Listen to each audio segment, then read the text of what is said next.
어떤 노인에게 세 명의 아들이 있었습니다. 이 세 명의 아들이 어느 날 모여서 함께 골프를 치기 시작했습니다.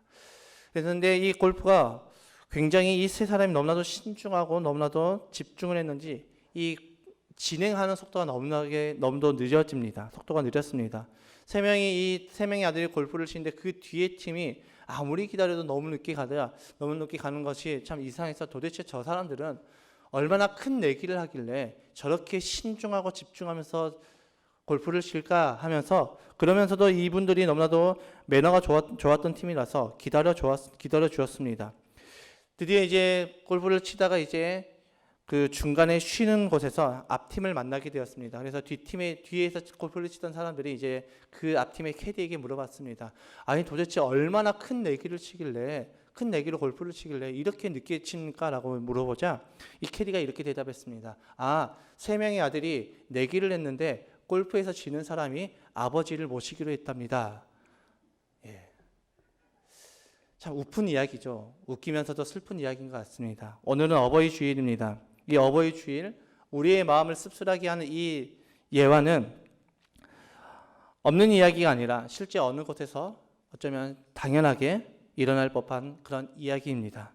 그래서 더 씁쓸한 것 같습니다. 이 시대의 많은 부모님들은 우리 자식들의 그런 눈치를 많이 보고 있습니다. 물론 그렇지 않은 부모님들도 있죠. 그런데 많은 부모님들이 자녀들의 눈치를 보고 있습니다. 코로나 시대를 지나가면서 더욱더 그런 모습들이 더 극명하게 나타났습니다.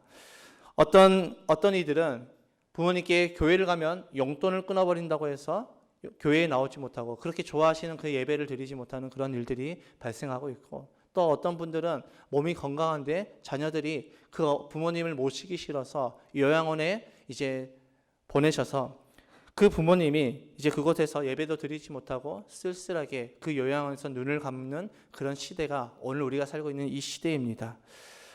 여러분, 어떻게 그런 일이 있을까요? 어떻게 용돈을 끊겠다라고 하면서 협박을 하고 또 요양원에 보내서 그곳에서 쓸쓸한 인생을 마감하게 하는 그런 일들이 일어날까요? 그런데 너무나도 충격적이고 안타깝지만 이런 것이 지금 이 시대의 현실입니다.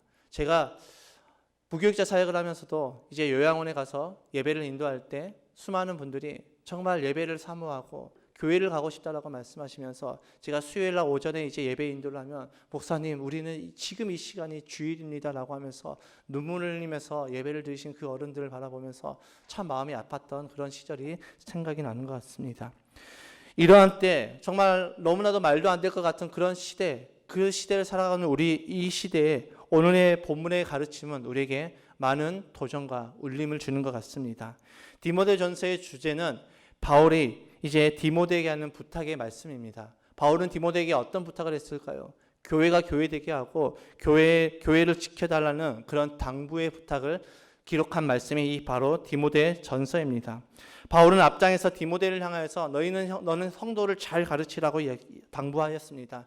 잘 가르치라고 권면하면서 본문의 말씀에까지 하나님을 믿는 신자로서 마땅히 지켜 행해야 될 것이 무엇인지에 대해서 말씀하고 교훈하고 있습니다.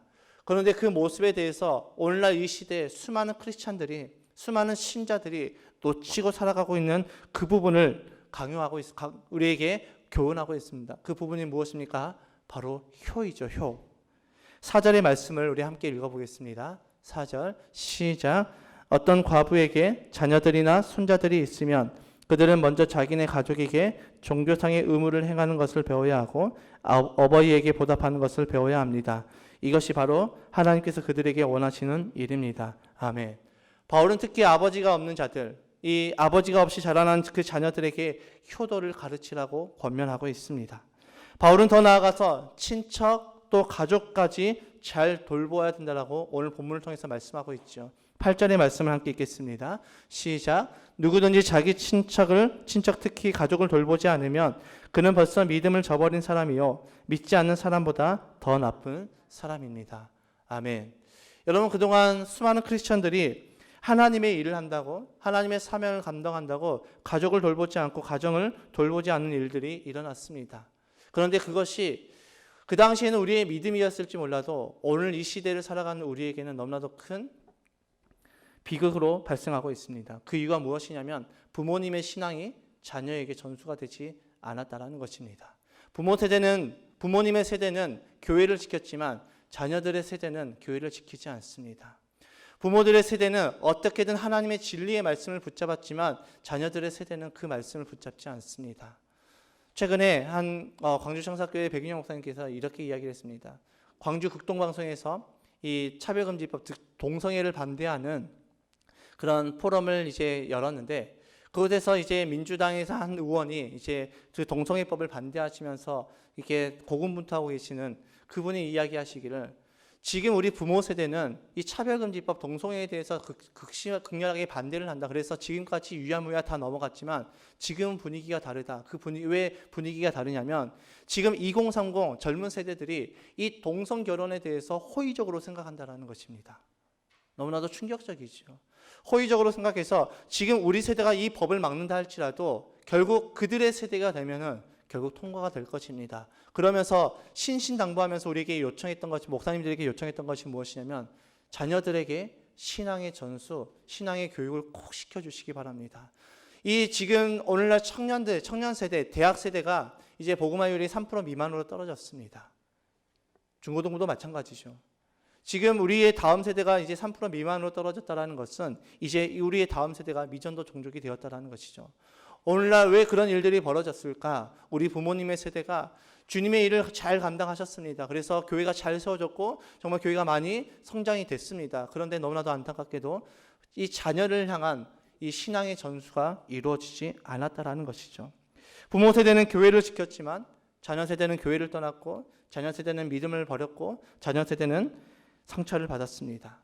전에 제가 사역했던 한 교회에서 젊은 장로님이 이제 임직이 됐습니다. 장로 임직을 받고 나서 그 집사님께서, 아내 되신 집사님께서 저에게 이렇게 이야기했습니다. 목사님, 저는 우리 남편이 장로 된 지 6개월도 안 돼서 저는 이혼을 생각했습니다. 그래서 제가 깜짝 놀라서 물어봤습니다. 왜 그렇습니까? 물어보자 그 집사님께서 이렇게 이야기했습니다. 월요일부터 금요일까지 회사를 출근하고 토요일과 주일이 되면 교회 일을 돌본다고 가정을 아예 신경 쓰지 않아요.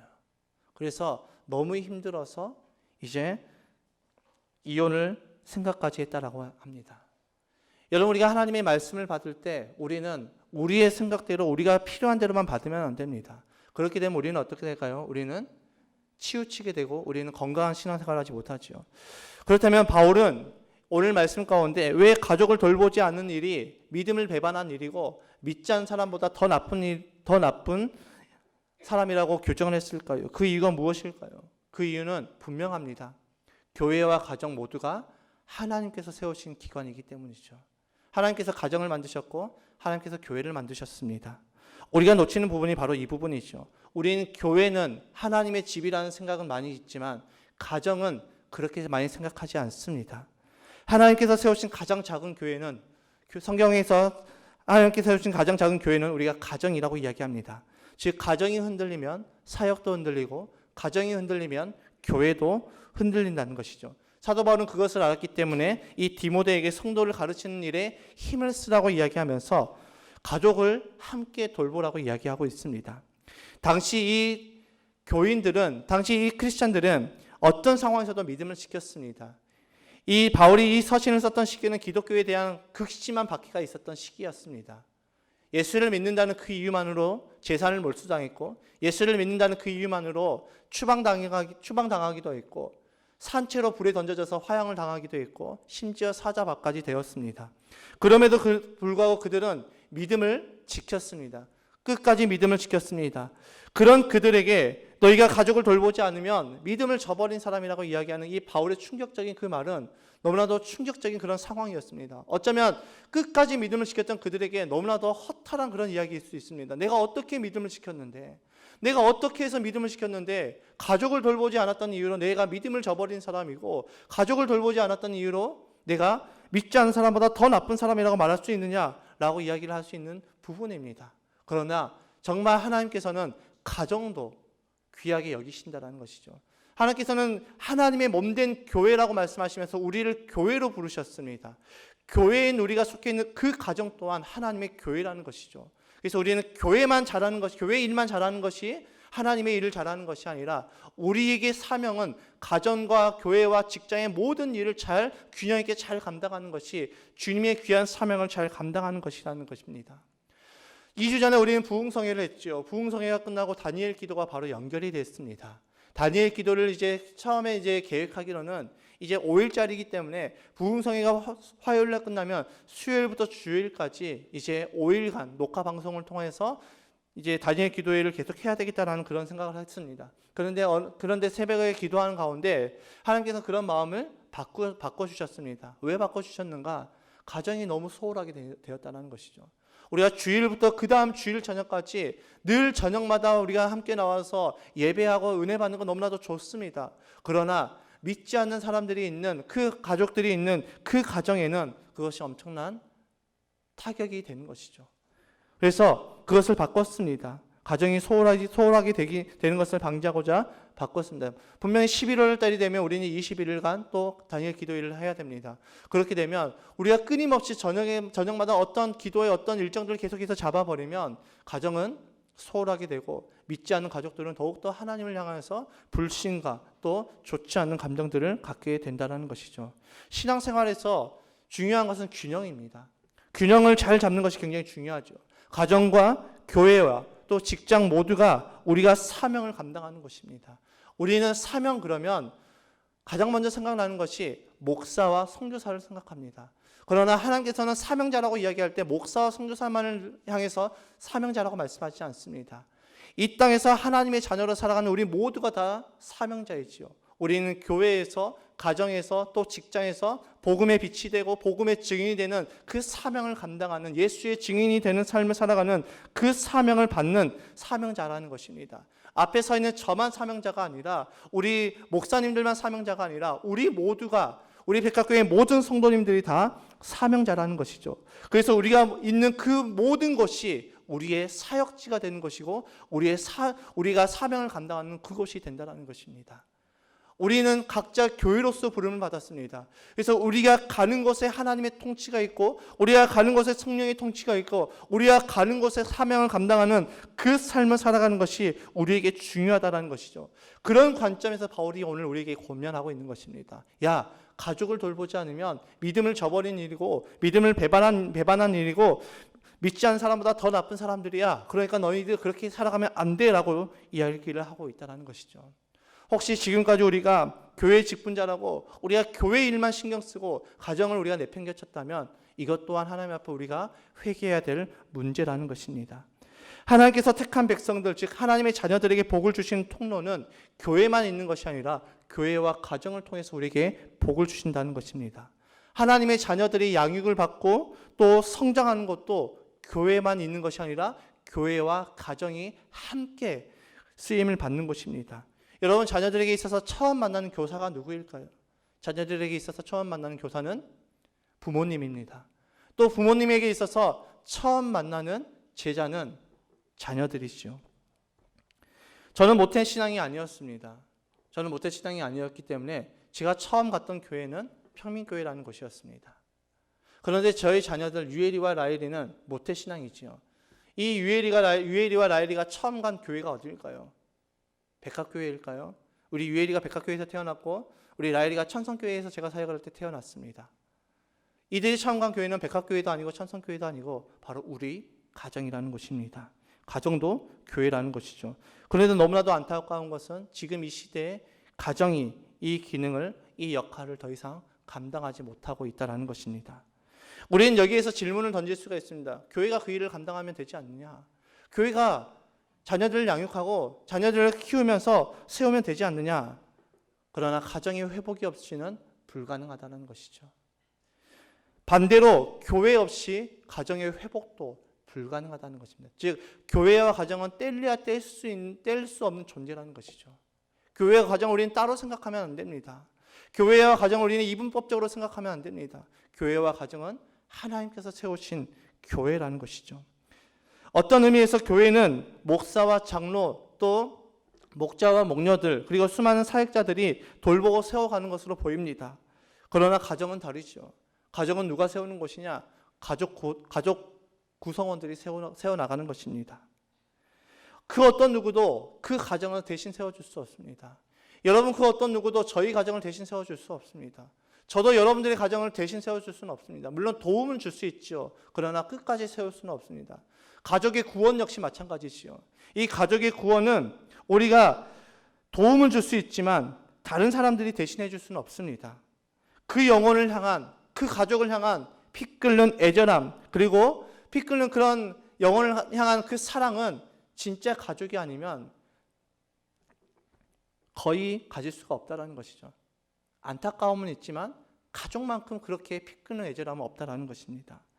그래서 이 가족의 결단 없이, 부모님의 결단 없이 자녀들의 구원, 자녀들의 변화는 쉽지가 않습니다.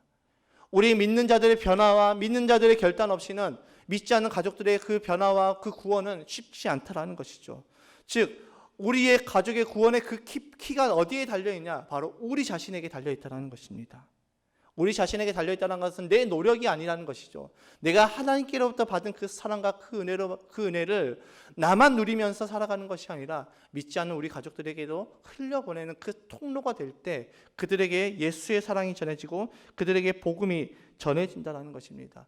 그래서 성령의 충만함을 구하는 것은 나만 잘 되는 것이 아니라 내가 성령의 충만함이 되어서 성령의 통로가 되어서 믿지 않는 자들에게 하나님의 살아계심을, 예수 그리스도를 전하는 축복의 삶이 되는 우리의 키포인트라는 것입니다. 그래서 우리는 날마다 성령의 충만함을 구하며 나아가야 되는 것이죠. 믿는 우리가 가족을 돌보지 않으면 불신자 가족들은 끝까지 예수님을 믿지 못합니다. 왜냐하면 예수 믿는 우리에게 예수 그리스도의 사랑과 가르침이 전혀 보이지 않기 때문에 믿지 않는 사람들은, 믿지 않는 가족들은 우리를 보면서 예수님을 알아가야 되는데, 만약에 우리가 가정을 내팽겨치고 교회만 붙들려 있고 우리가 가정을 신경 쓰지 않는다면 그들은 예수님을 향한 그 벽이 더욱더 높아진다는 것이죠. 그렇다면 우리는 어떻게 가정을 세우고 어떻게 가족을 구원을 해 나가야 될까요? 본문에 두 가지 원리가 나오죠. 첫 번째 원리는 부모에게 효를 행하는 것입니다. 4절의 말씀 함께 읽겠습니다. 시작. 어떤 과부에게 자녀들이나 손자들이 있으면 그들은 먼저 자기네 가족에게 종교상의 의무를 행하는 것을 배워야 하고 어버이에게 보답하는 것을 배워야 합니다. 이것이 바로 하나님께서 그들에게 원하시는 일입니다. 아멘. 가정을 세우는 첫 번째 원리가 바로 부모님께 효도를 하는 것이죠. 전에 제가 화개장터에 우리 아이들과 함께 벚꽃을 보러 갔다라고 말씀을 드렸습니다. 그곳을 갈 때 어떤 한 여성분이 정말 나이가 드신 노어머니를 이제 휠체어에 태우고 밀고 가는 여자분을 봤습니다. 그 모습을 보시면서 저희 원로 목사님께서 그 여자분을 축복했습니다. 부모를 섬기냐, 복받아라라고 말씀하셨습니다. 왜 그렇게 축복하셨습니까? 부모님을 섬기기 때문입니다. 성경엔 놀랍게도 부모를 공경하는 것이, 부모에게 순종하는 것이 너희가 복을 받는다라고 말씀하고 있습니다. 에베소서 6장 1절에서 3절의 말씀 함께 읽겠습니다. 시작. 자녀된 이 여러분, 주 안에서 여러분의 부모에게 순종하십시오. 이것이 옳은 일입니다. 내 부모를 공경하라고 하신 계명은 약속이 딸려있는 첫째 계명입니다. 네가 잘되고 땅에서 오래 살 것이다 하신 약속입니다. 아멘. 부모를 공경하면 네가 땅에서 잘되고 장수할 것이라고 하나님께서 약속의 말씀을 하셨습니다.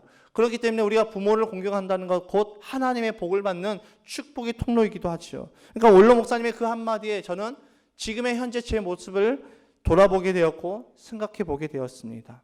이 부모 공경, 효라는 것이 무엇일까요? 그것은 부모님께 받은 것을 보답하는 것입니다. 오늘 보면 4절의 말씀을 킹제임스 버전으로 보게 되면 그 부분에 to make some return to their parents라고 기록이 되어 있습니다. 이 parents는 부모를 뜻하죠. 부모님께로부터 받은 것이 있다면 그것을 돌려주는 것이 효라고 이야기를 하고 있습니다. 우리는 부모님께 받은 사랑을 어떻게 돌려줄까, 어떻게 돌려줘야 될까, 그것을 우리는 날마다 자녀된 자로서 당연하게 고민해야 되고 그것을 생각해야 하는 것이 우리 자녀된 자들의 도리라고 말씀하고 있죠. 그리고 이것은 또한 하나님을 향한 예배의 시작이기도 합니다.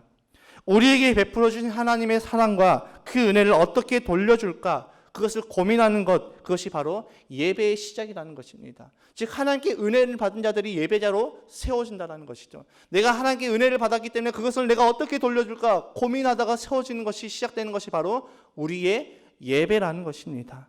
마찬가지로 부모님께 받은 그 사랑을 어떻게 돌려줄까 고민하는 것, 그것이 바로 효도의 시작이라는 것이죠. 내가 오늘부터 부모님께 잘해야지 마음먹는다고 되는 것이 아니라 내가 부모님께로부터 받은 것이 있다면 그것을 어떻게 내가 돌려줘야 될까, 그것을 고민하며 그것을 생각하며 나아갈 때 그것이 효도의 시작이 된다는 것입니다. 성경에 보면 이 효에 대한 최고의 모델이 나옵니다. 누구일까요? 나오미의 며느리 룻이지요.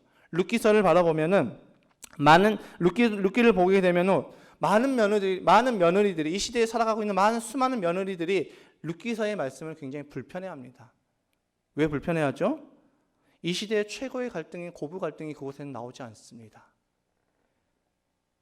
그리고 심지어 남편과 사별을 했는데 이 룻은 어머님을 떠나지 않고 시어머니를 떠나지 않고 끝까지 시어머님과 함께 사는 모습을 보여주고 있죠. 그러니까 이 며느리들이 보기에는 이 룻기서의 말씀이 굉장히 불편해질 수 있죠. 또 이 시어머니들은 이 룻기서의 말씀을 보면서 우리 며느리는 왜 저렇게 하지 않지? 이렇게 생각해서는 정말 큰일 납니다. 왜 그러냐면 이 룻이 시어머니를 떠나지 않았던 이유가 무엇입니까? 시어머니가 자신에게 베푼 그 사랑과 지극한 헌신에 보답하기 위해서 룻은 떠나지 않았습니다. 즉 룻과 같은 며느리를 얻기 위해서는 시어머니는 정말 나오미처럼 며느리를 그렇게 지극정성으로 사랑해야 된다는 것입니다. 그럴 때 룻이라는 그 며느리가 나에게 나타나는 것이지, 나는 아무것도 안 하는데 룻이라는 며느리가 어느 날 갑자기 뿅 하고 나타날 수가 없다라는 것이죠. 그러니까 우리가 룻기서를 바라볼 때 우리는 시어머니 관점에서 내 며느리는 왜 저럴까 이렇게 생각해서도 안 되고, 우리가 며느리 입장에서 우리 시어머니는 왜 이럴까 이렇게 생각해서도 안 됩니다. 우리는 서로가 서로에게 받은 것을 보답할 것이 무엇인가, 이 시어머니는 내가 며느리에게 내가 사랑할 수 있는 것이 무엇일까, 또 며느리는 내가 시어머니께 받은 것을 어떻게 보답할 수 있을까, 이것을 생각하며 나갈 때 우리는 자연스럽게 나오미와 룻의 관계가 되는 것이죠. 이것은 부모와 자녀의 관계도 똑같습니다. 하나님과 하나님의 자녀의 관계도 똑같다는 것이죠. 이 룻이 시어머니에게 지극한 사랑을 받았기 때문에 이 아름다운 룻기가 기록이 될 수가 있었습니다. 룻은 시어머니를 위해서 양식을 구했고 시어머니의 부탁대로 이 보아스의 이불 밑으로 들어갔습니다. 받은 것을 그대로 돌려주는 것, 그것이 바로 효도라는 것이죠. 어떤 분들은 이렇게 말할 수가 있습니다. 나는 부모에게 받은 것이 없는데, 한평생 내 부모는 나의 발목을 잡았는데, 이렇게 생각하면서 화를 낼 수도 있습니다. 그러나 우리가 곰곰이 생각해보면 우리가 부모님께 하나도 받지 않은 것이 없습니다. 우리는 어떻게든 부모님께 하나라도 받았다는 것입니다. 부모님이 계시기에 지금의 우리가 있다는 것이죠. 저 역시도 저희 부모님께 불만이 많았습니다. 저희 가정은 넉넉하지 못했고 부모님은 늘 바쁘셔서 늘 일터로 나가셨습니다. 6살의 나이에, 지금 저희 라이르보다 더 어린 그 나이에 집에 혼자서 저는 집을 지켜야 됐습니다. 엉엉 울면서 무섭다고 엉엉 울면서 울었던 그 기억이 여전히 저에게 상처로 잡혀 있었습니다. 그런데 제가 부모가 되어보고 나니까 저희 부모님의 마음을 알겠더라고요. 저는 부모님을 향해서 우리 부모님은 나에게 해준 것이 별로 없어, 해준 것이 많이 없어라고 생각했던 저의 마음이 제가 부모가 되어보니까 부모님께 받은 사랑, 부모님께로부터 받은 것이 참 많았다는 것을 깨닫게 되었습니다. 여러분도 그러지 않나요? 여러분도 지금까지 내가 부모님께 받은 것이 없다라고 생각했지만 내가 부모가 되어보니까 정말 부모님께 내가 받은 것이 많이 있구나. 그래서 우리가 부모, 어머니, 아버지 이 단어를 생각할 때마다 눈물을 흘리는 것이 무엇입니까? 받은 사랑이 너무나도 크다라는 것입니다. 지금은 소천하시고 돌아가신 그 부모님들을 생각할 때 내가 더 이상 갚을 길이 없어서 너무 애통하고 아파하는 그 심정들을 우리가 정말 그때가 되어서 정말 후회하기보다 젊은 우리는 지금 우리가 갚을 수 있을 때 되돌려주고 그것을 우리가 보답할 수 있는 저와 여러분 되시고, 또 우리가 이제 이미 돌아가셔서 이제 우리가 갚을 길이 없다면 우리가 갚을 그 사랑을 이제는 우리 자녀들에게 흘려보내주는 그런 우리 백합교회 모든 성도님들이 되시기를 주님의 이름으로 축복합니다. 두 번째 원리는 가족을 돌보는 것입니다. 8절의 말씀 함께 읽겠습니다. 시작. 누구든지 자기 친척, 특히 가족을 돌보지 않으면 그는 벌써 믿음을 저버린 사람이요 믿지 않은 사람보다 더 나쁜 사람입니다. 아멘. 바울은 부모에게 효를 행할 것을 교훈하고 나서 이제는 가족을 돌보라고 이야기하고 있습니다. 부모에게 효를 행하고 가족을 돌아보는 것, 이것이 크리스찬으로서 하나님이 원하시는 일이라고 본문은 말하고 있죠. 그리고 이것이 가족 구원의 통로라는 것입니다. 여러분, 가족을 돌본다는 것이 무엇을 의미할까요? 곧 공급자가 되는 것을 의미합니다. 가족의 구원은 교리로 되는 것이 아닙니다. 어떤 신앙의 열심으로 되는 것이 아니라 전도 폭발 같은 그런 프로그램으로 되는 것이 아닙니다. 가족의 구원은 철저하게 사랑과 섬김과 헌신으로 되는 것입니다. 우리가 VIP를 구원하는 것도 마찬가지죠.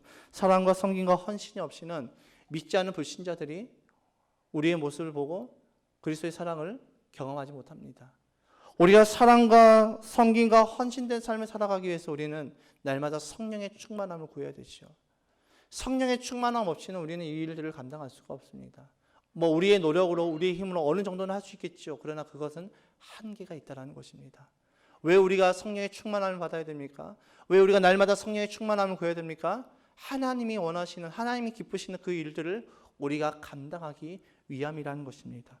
성령님께서는 우리에게 하나님이 기뻐하시는 일이 무엇인지 생각나게 하시고 그 일을 감당할 수 있는 그 능력을 주시는 분이 성령님이라고 사도 바울은 빌립보 교회에게 이야기하고 있습니다.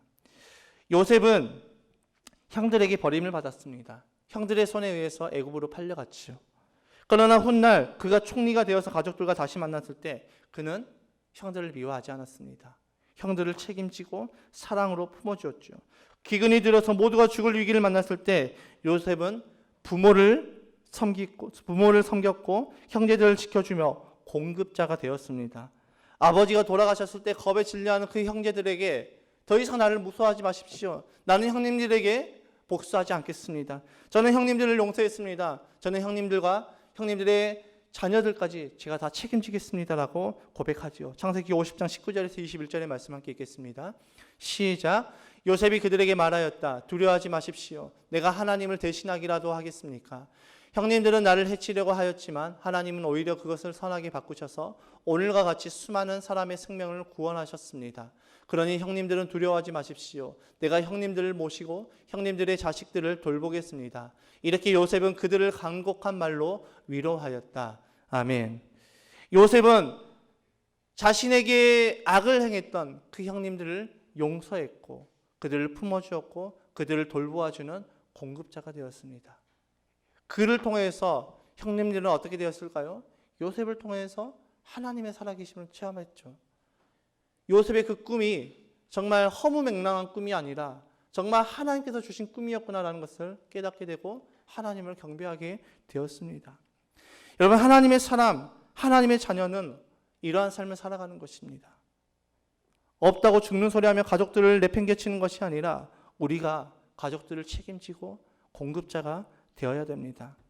계산하며 손익을 따지며 사는 것이 아니라 내가 손해를 본다 할지라도 그것이 하나님의 뜻이라면 기꺼이 감당하며 기꺼이 헌신할 수 있는 우리가 되어야 되는 것입니다. 어제 우리가 이제 목자연합 수련회 가운데 이제 마지막 도전의 말씀을 주시는데 이 최경환 목사님께서 이 말씀하셨습니다. 여러분은 하나님 앞에 헌신을 어떻게 하고 있습니까? 마리아처럼 기꺼이 감사함으로 기쁘게 하고 있습니까? 아니면 가룟 유다처럼 그것이 희생이라고 생각하고 헛된 일이라고 생각하면서 억지로 하고 있습니까? 여러분, 우리가 하는 헌신은 억지로 하는 헌신이 아닙니다. 우리 크리스천들은 하나님의 일을 감당할 때 억지로 하는 것이 아닙니다. 우리는 감사함으로 기쁨으로 주님 나를 사용하여 주심에 감사합니다. 그럴 때 주님이 우리를 통해서 하나님의 그 꿈과 그 비전을 이루어 나가신다는 것이죠. 그래서 우리가 성령의 충만함을 받으면 우리는 어떻게 됩니까? 성령께서 주신 그 꿈을 꾼다는 것입니다. 성령의 꿈을 꾸고 내가 지금의 모습으로 내가 비전을 선포하는 것이 아니라 주님께서 주신 그 비전을 우리가 성령의 꿈을 선포하고 그 비전을 꾸며 나간다는 것이죠. 요셉이 바로 그렇죠. 요셉이 성령이 충만하자 그는 꿈을 꾸었습니다. 하나님이 주신 꿈을 꾸었고 하나님이 주신 꿈을 선포했습니다. 그 과정에서는 수많은 고난과 수많은 역경들이 있었지만 결국 그 하나님께서 주셨던 그 성령의 충만한 가운데 이루어진 그 꾸었던 그 꿈들은 모두가 다 성취가 되었다는 것이죠. 여러분 지금 우리 있는 그 상황에서 나는 할 수 없다라고 주저앉지 마시기 바랍니다. 성령님께서 우리와 함께 하실 때, 우리가 성령의 충만함이 되었을 때 성령님께서 우리에게 꿈을 꾸게 하시고 그 꿈을 선포하게 하십니다. 그리고 그 꿈을 이루어 주신다는 것이죠. 우리가도 요셉처럼 그 꿈을 선포하며 우리가 우리 가정에 정말 공급자가 되어서 우리의 삶을 똑같아서 복음의 증인된 삶을 살아가는 저와 여러분 되시기를 주님의 이름으로 축복합니다. 만약에 우리가 그런 삶을 살아가지 않는다면 불신의 가족들은 어떻게 됩니까? 하나님을 미워하고 하나님을 싫어하고 하나님을 안 믿게 하는, 복음의 문을 닫히게 하는 그런 사람이 된다는 것이죠. 예수님을 잘 믿는 자가 그 집안의 장자입니다. 장남이라서 장자가 아니라 그 예수를 잘 믿을 때 우리가 장자가 되는 것이죠. 여러분, 요셉은 장자가 아니었지만 야곱의 자녀들 중에서 장자의 역할을 감당했습니다. 그 결과 하나님의 풍성한 복을 누리며 살았지요. 요셉의 자녀들이 모두 이스라엘의 기업이 되었습니다. 하나님을 사랑하는 것 결국 무엇일까요? 형제 자매를 사랑하는 것입니다. 가족이 가장 가까운 우리의 이웃이기도 하지요. 요한일서 4장 20절의 말씀 함께 읽겠습니다. 시작. 누가 하나님을 사랑한다고 하면서 자기 형제 자매를 미워하면 그는 거짓말쟁이입니다. 보이는 자기 형제 자매를 사랑하지 않는 사람이 보이지 않는 하나님을 사랑할 수 없습니다. 아멘.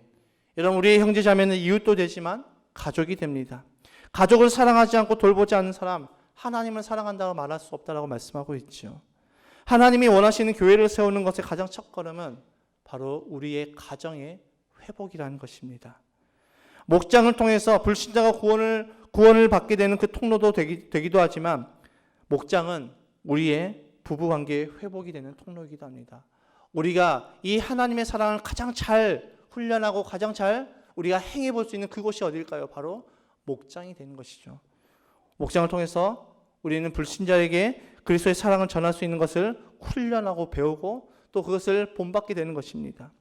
또 목장은 같은 세대들만 포함되어 있지 않고 나이 드신 어린부터 어린아이까지 있습니다. 그것에서 우리는 가정을 배우고 가족을 배우고 효도를 배우고 신앙을 배우고 또 부부를 배우고 부모를 배우게 되는 것입니다. 그리고 그 목장들의 모임이 바로 이 백합교회라는 것이죠. 그래서 우리의 가정이 건강해지고 목장이 건강해질 때 우리 백합교회도 덩달아 같이 건강해지는 것입니다. 부디 믿음과 삶이 따로따로가 아니라 믿음과 삶이 일치되어서 우리가 이 땅 가운데서 사람에게도 인정받고 하나님께도 인정받는 믿음의 사람이 되시기를 주님의 이름으로 축복합니다. 예수님의 성장 과정 가운데 보면은 이 예수님이 이제 어떻게 자란다고 말씀하고 있습니까? 그의 지혜와 키가 자라면서 그는 사람에게도 하나님께도 사랑받는 자녀로 자라났다고 말씀하고 있습니다. 여러분, 하나님께 인정받는 사람이 사람에게 손가락질 받을까요? 아니죠. 하나님께 인정받는 자는 결국 사람에게도 인정을 받습니다.